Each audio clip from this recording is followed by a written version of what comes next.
నమస్తే. నిరంతరం మహాజనపక్షం MSP news YouTube channel. దయచేసి ఛానల్ని కొత్తగా చూస్తున్న వాళ్ళు లైక్ చేయండి, షేర్ చేయండి, కామెంట్ చేయండి, సబ్స్క్రైబ్ చేయండి.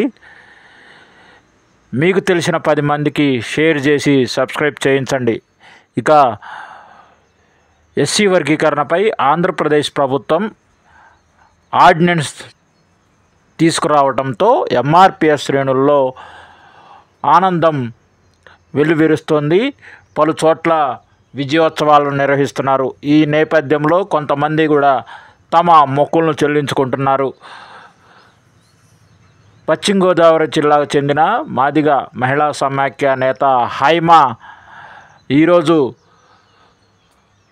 అల్లిపల్లి మరియమాత చర్చి గుడి వద్దకి మెట్ల ద్వారా మోకాళ్ళ మీద నడిచి తమ మొక్కును తీర్చుకున్నారు.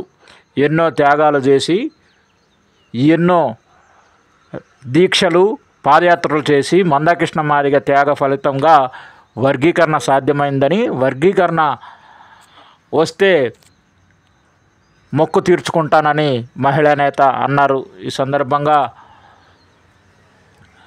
దేవుడికి కృతజ్ఞతలు, కృష్ణమాదిగ గారికి కృతజ్ఞతలు తెలియజేశారు.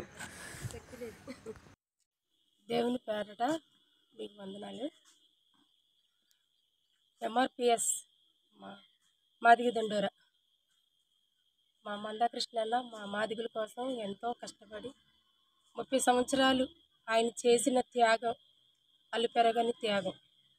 ఆ త్యాగానికి మా కోసం మా బిడ్డల కోసం ఆయన ఎన్నో త్యాగాలు చేసి, నిరాహార దీక్షలు చేసి, పాదయాత్రలు చేసి, ఎన్నో కష్టాలు పడి, ఎన్నో అవమానాలు పడి మా జాతి కోసం మమ్మల్ని నిలబెట్టాలని మా కృష్ణన్న, మా మందాకృష్ణన్న కృతజ్ఞతలు తెలుపుకుంటూ, నేను ఒక రోజున అనుకున్నా, మా అన్న మా కోసం ఇంత కష్టపడుతున్నాడు, యేసయ్య మా అన్న కుటుంబాన్ని దీవించండి, నన్ను సాక్షిగా నన్ను నిలబెట్టండి.